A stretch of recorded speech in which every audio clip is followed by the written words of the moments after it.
Dans cette vidéo, je vous propose de découvrir l'utilisation d'iTunes sur le Mac en relation avec un iPad sous iOS 7. La première opération consiste à lancer iTunes sur le Mac et à connecter l'iPad sur le Mac en utilisant le câble 30 proche ou le câble Lightning suivant. Quelles utilisations d'iTunes sur le Mac? Tout d'abord, la sauvegarde de vos appareils iOS, le paramétrage des synchronisations et les ajouts de vos créations, livres et vidéos en particulier, ou des achats faits sur le Mac manuellement ou par iCloud.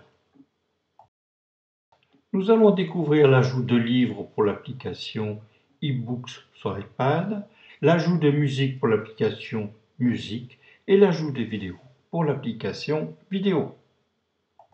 Voyons tout d'abord les travaux préparatoires à effectuer sur le Mac. Tout d'abord, pour les transferts de livres dans iTunes sous OS 10.8. Sous OS 10.9, les livres seront gérés par eBooks sur le Mac et non plus par iTunes. Alors ici, je vais copier un fichier PDF qui est dans un dossier qui s'appelle module 7. Je vais le copier dans le dossier livre de iTunes.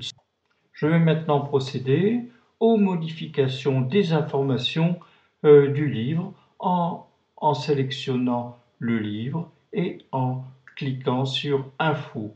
Donc là, on a un nom, c'est le nom du fichier. Et là, je vais donner un nom plus significatif avec un artiste, un album et un genre. Et voilà, mon livre a été modifié. Après ces travaux préparatoires, je branche l'iPad sur le Mac. Alors nous voilà dans iTunes version 11.1.1. Là, l'iPad est connecté et la synchronisation commence. Il y aura plusieurs phases, dont voici quelques-unes. La première, c'est bien sûr, et la plus importante, c'est la sauvegarde de l'iPad. En cliquant sur les appareils dans la colonne de gauche de iTunes, voyons voir ici maintenant les applications. Donc j'ai différentes applications qui ont été sauvegardées sur le Mac, qui sont ou qui ne sont plus sur l'iPad. Alors dans le cas présent, j'ai mon application Angry Birds Rio qui n'est plus sur l'iPad. Je vais procéder à son installation. Ici, on peut voir sur iTunes qu'il y a deux applications 20 minutes. Une qui est pour l'iPhone et une qui est une application pour iPad. Voyons maintenant l'ajout et la synchronisation de musique entre iTunes et votre iPad.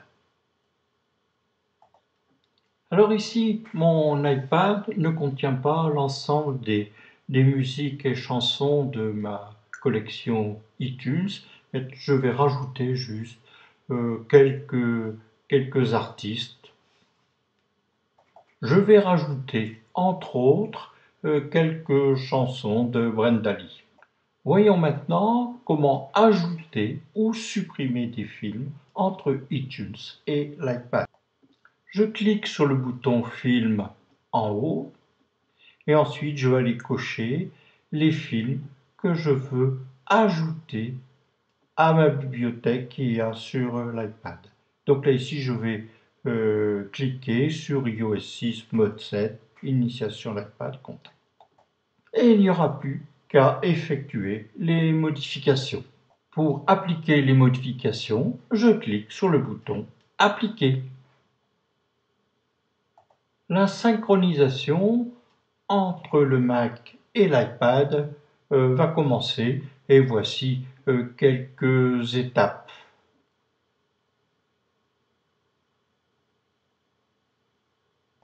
Et du côté de l'iPad, on peut voir que l'artiste Brenda Lee a été ajouté à l'application Musique.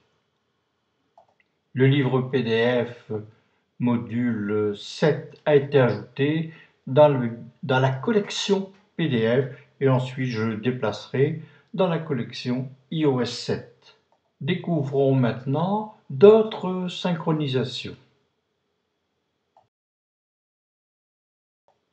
Alors maintenant, je vais ajouter un album photo entre le Mac et l'iPad. Je vais ajouter aussi une présentation Keynote. Là aussi, il y a quelques travaux préparatoires à faire sur le Mac. Tout d'abord, la création d'un album photo dans iPhoto. Donc là, j'ai créé un album photo qui s'appelle Citadelle de Lille et qui comporte 49 photos. Alors maintenant, je vais supprimer un album photo qui existe sur l'iPad et je vais en ajouter un autre. Donc je vais supprimer Cannes 2011 qui était déjà coché et à la place, je vais mettre un nouvel album Cannes 2012 qui lui sera ajouté à l'iPad. Alors maintenant, je vais partager des fichiers avec l'application Keynote. Tout d'abord, je clique sur le bouton APPS et dans Partage de fichiers, je vais aller cliquer sur Keynote. Donc on voit à Keynote sont liées déjà plusieurs présentations. Je vais en ajouter une en cliquant sur Ajouter et en allant sélectionner un fichier Keynote dans un dossier. Et ensuite, pour terminer, je clique sur le bouton Appliquer.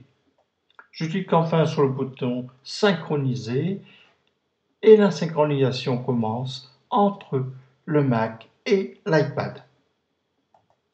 Et voici quelques étapes de la synchronisation, dont en particulier l'ajout de 134 photos. Après la synchronisation, les albums Citadelle de Lille et Cannes 2012 ont été ajoutés sur l'iPad dans l'application Photo. Voyons maintenant du côté de l'application Keynote. Donc je vais aller toucher l'application Keynote pour la lancer. Donc là, elle est dans un dossier qui s'appelle eWork. Et ensuite, quand Keynote est lancé, je touche le bouton plus. Et ensuite, je vais copier mon application, enfin la présentation Keynote depuis iTunes. Là, je vais aller choisir la présentation iPad 7, module 7K. La présentation est en cours de transfert depuis iTunes sur l'iPad. Là, on voit, elle est en cours d'installation au niveau de l'iPad. Voyons quelques réglages à faire sur iTunes sur le Mac. Alors, tout d'abord, le paramétrage des sauvegardes sur le Mac. Donc là, j'ai choisi de sauvegarder la totalité de l'iPad chaque fois que je connecte à iTunes. Donc je fais la sauvegarde sur l'ordinateur et non pas par iCloud. Au niveau des options de synchronisation, je vais ouvrir iTunes à la collection de cet iPad. Et au niveau de la musique, je vais indiquer quels sont les artistes ou les listes de lecture qui sont à synchroniser avec l'iPad. Maintenant vient le paramétrage de la synchronisation des livres, donc toujours valable uniquement en 10.8. En 10.9, ce sera l'application eBooks. Donc là, je vais aller synchroniser les livres qui ont été cochés. Maintenant, je vais paramétrer la synchronisation des photos, donc quelques albums qui sont dans iPhoto et qui seront synchronisés avec l'iPad. Maintenant, c'est la synchronisation de quelques films entre le Mac donc sous iTunes, je le répète, et l'iPad. Donc là, ici, c'est la synchronisation des séries TV. Là, ici, c'est la synchronisation des podcasts et la synchronisation des iTunes University.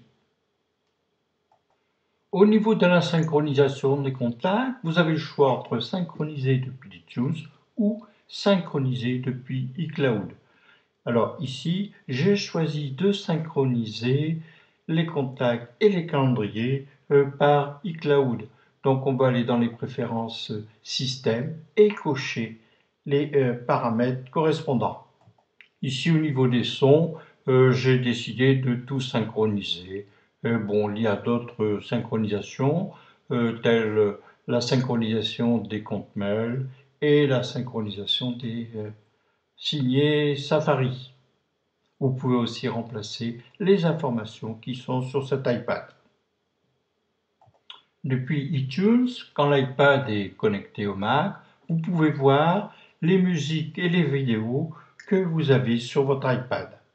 Alors par exemple, j'ai 436 éléments de musique qui représentent 3 heures et 20 films qui représentent un total de 3 heures. Sur l'application iTunes du Mac, vous avez une barre colorée qui vous indique l'occupation des différents éléments dans votre iPad. C'est quoi iTunes en nuage? Quand vous effectuez un achat dans un iTunes Store depuis n'importe quel appareil, iCloud stocke vos achats et vos achats seront ensuite synchronisés sur vos ordinateurs et vos appareils. Les appareils, c'est iPad, iPod Touch et iPhone. Voyons maintenant quelques réglages à effectuer sur l'iPad. Dans les réglages et iCloud, indiquez les éléments que vous voulez synchroniser en mettant le petit interrupteur sur le vert.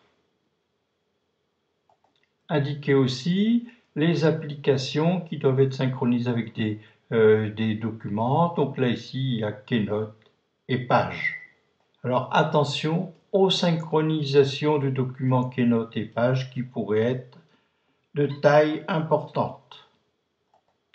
Je vous remercie pour votre attention et je vous dis à bientôt.